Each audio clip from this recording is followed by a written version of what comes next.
Good afternoon, slash evening, slash morning, slash midnight, slash at the universe's end. Whichever time and place you are in, greetings.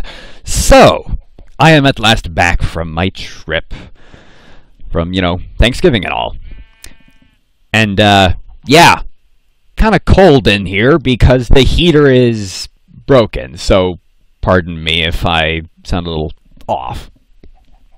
So, recently it has been brought to my attention that there is yet another train mod making its debut. This mod is known as Immersive Railroading, and it was brought to my attention by a certain gray fuzzy penguin. Thank you for bringing this to my attention. This is actually a pretty wicked mod. So, as you can see, it's another largish scale mod, but there's a couple of neat things about it. One note is that it requires immersive engineering as a dependency. So I haven't played enough immersive engineering, at least directly, to form a proper opinion about it. So just take it as it is, I guess. I've played with this just a couple times to the side in Project Ozone. So I'm not too great on mod knowledge, but yeah, I don't know why I've been fumbling around there. Let's get to the next part. So, tools that this mod brings in is the rail, the large wrench, the coupling hook, and the steam hammer. The steam hammer allows you to make... Yeah, that's a big steam hammer. The steam hammer allows you to make rails. Now, I'm not precisely sure how. I have a theory as to how, but I'm only going to be testing this real briefly. Just go ahead and put that in there. Yes, no, maybe? Probably needs fuel of some sort, but we'll figure that out at a later date. So, a release was just made a couple days ago, at least as of recording this.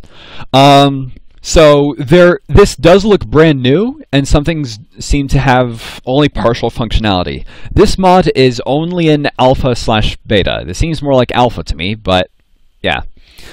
The next tool that we have is the coupling hook, and this thing is, well, it's pretty big, but not as big as the garden wrench. I mean, not garden wrench, the large wrench. Let's do this. Yeah. This is the sort of tool that they use to give Godzilla checkups. That is pretty big. So, yeah. As we go over here, ooh, pretty. Yeah, this is the rolling stock and locomotives that this mod has right now. This is pretty cool. Now, as I'm about to discuss the rail, I'm going to show you this first. As you can see, there's multiple scales here. How neat is that? We have the model scale, which, oh my gosh, it's so cute. It's so tiny. Put that in my garden. We have the, quote, Minecraft scale, the narrow gauge scale, the standard scale, and the, I believe, Brudel scale. I'm probably just going to call it Poodle for now, but it is worthy to note that this mod is actually made, is basically, I guess, a sort of spiritual successor to Rails of War. The mod maker, I won't be able to directly quote because my memory is fuzzy, but one of the reasons why he made this mod is that he just kind of felt Rails of War development cycle was a little slow and was kind of stagnating. I also think it probably had to do with train selection. But yeah, that's what he said. And you can definitely see how it shows. The detail, the scale, some of the textures. It's pretty good. Speaking of Rails of War, I might get around to making a second review because it looks like some pretty big changes have been made to it since I last showed it. But nonetheless, let's move on to this tool. This tool is, like, wow! It's amazing. So you have several options. You have your straight track, the crossing track, slope, turn, and we can see, and we can adjust how tight we want the turn to be. The switch, and the straight.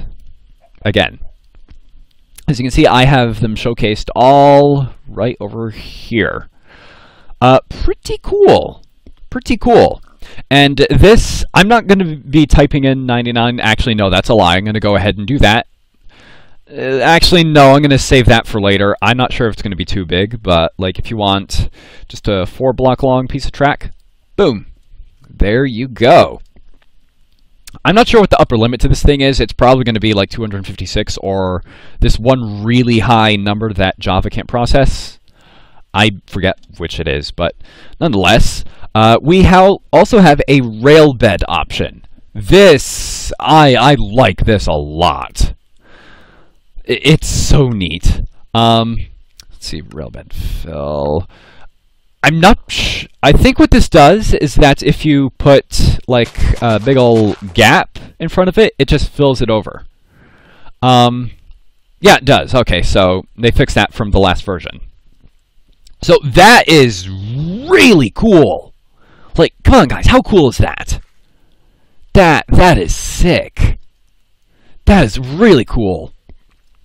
Oh, and it's worthy of note that it will basically show you, you have several different directions to be able to put your tracks in. So that's pretty handy. Another thing here is the positions option. I don't really plan on messing around with this much, but you can basically align the tracks in accordance to a certain pixel. So let's say I could do that. The reason why ModMaker said he included that was for tracks, as far as like curves and whatnot. It's a little unusual, but I guess what works for you. I'm personally not a big fan of it, though I haven't messed around with curves too much, so it's probably required for some areas. But that just goes to show you the flexibility of this. And I believe this takes this specific tool takes the form of Track API, which Track API is the second dependency apart from immersive engineering to this mod. And the thing is, it may end up getting used for other train mods. For example, Zora no Densha plans on redoing its train.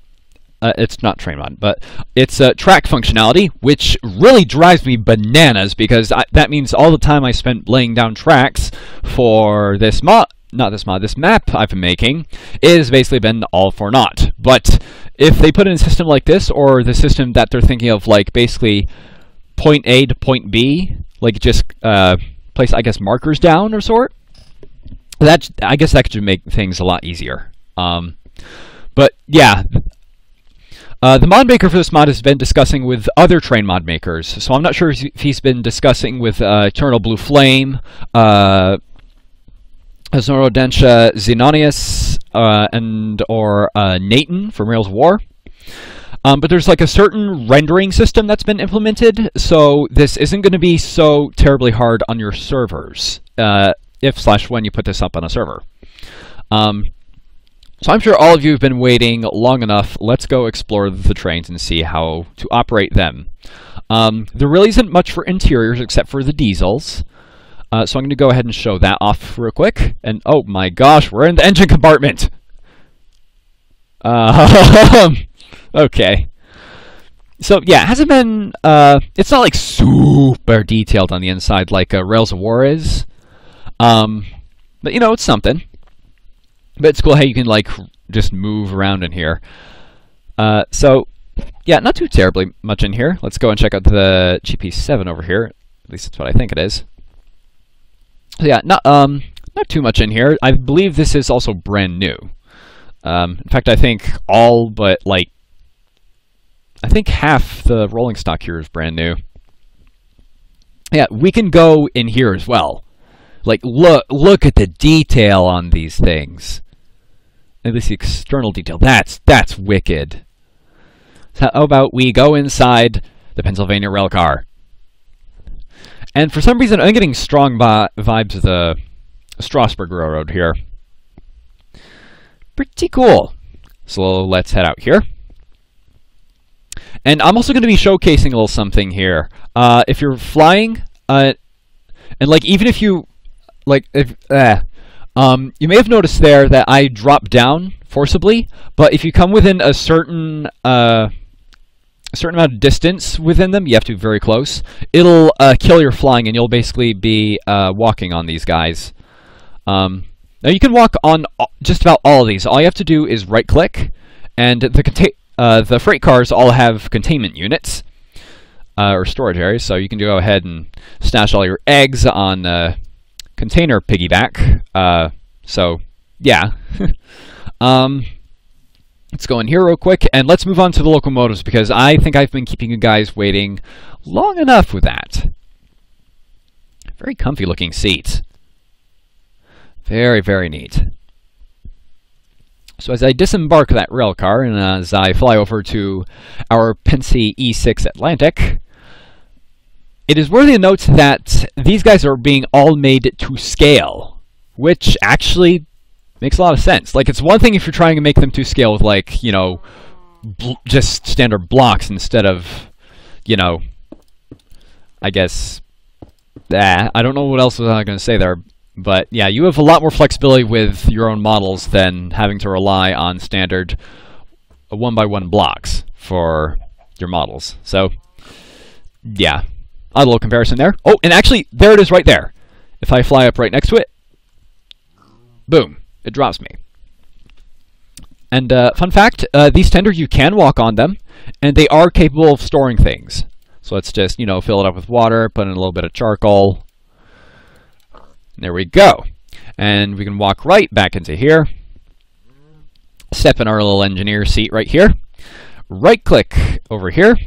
Put in our water buckets, which thankfully, I'm not sure if it's just a state of being pre-alpha, but it's handy not having to dump multiple buckets of water into this, because the fact that they're non-stackable is just agonizing. And go ahead and put those in there. And as you can see, right down in our bottom left corner, that our temperature is now rising. This does require air pressure and whatnot to run and all. In the meantime, I'll demonstrate the controls.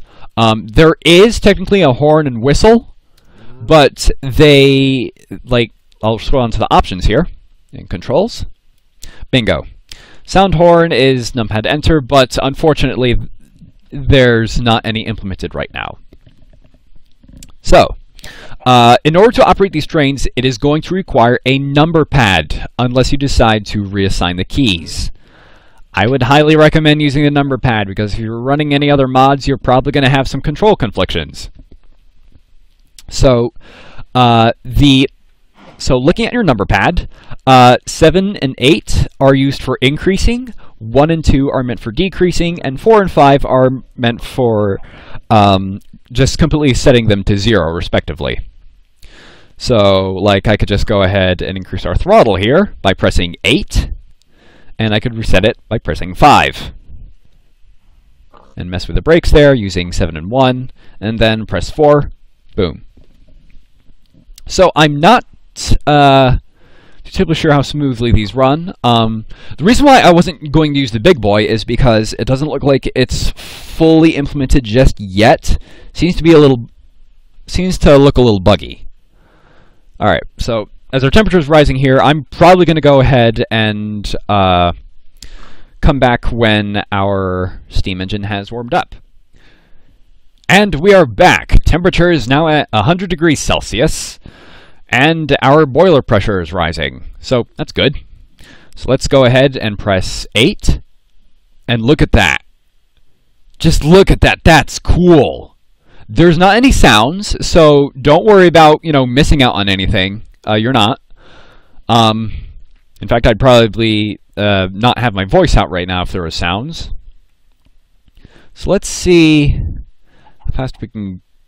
So let's see how fast... Oh, okay, so... Looks like this is about our max speed.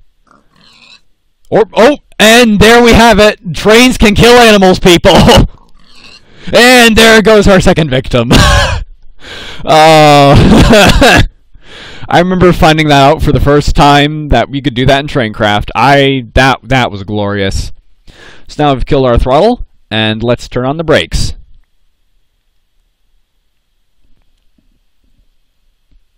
And there we are. That's how you operate it. Fairly simple and straightforward. I love how well animated this is. I like it a lot. So yeah, I think this about wraps up the mod review. It's worthy of note that like you'll have a little burn timer right there. Now I'm just kind of copying how I saw it in the initial showcase from the mod developer himself. But I think you need to have a piece of coal in every slot in order for it to burn. So, not too terribly sure. And the last thing worthy of note is that these engines, apparently from what his word says, are capable of exploding. So, always put water in there first. Always put water in there first. But yeah, so I have my little Godzilla checkup tool right here, and I think I will see you guys later on.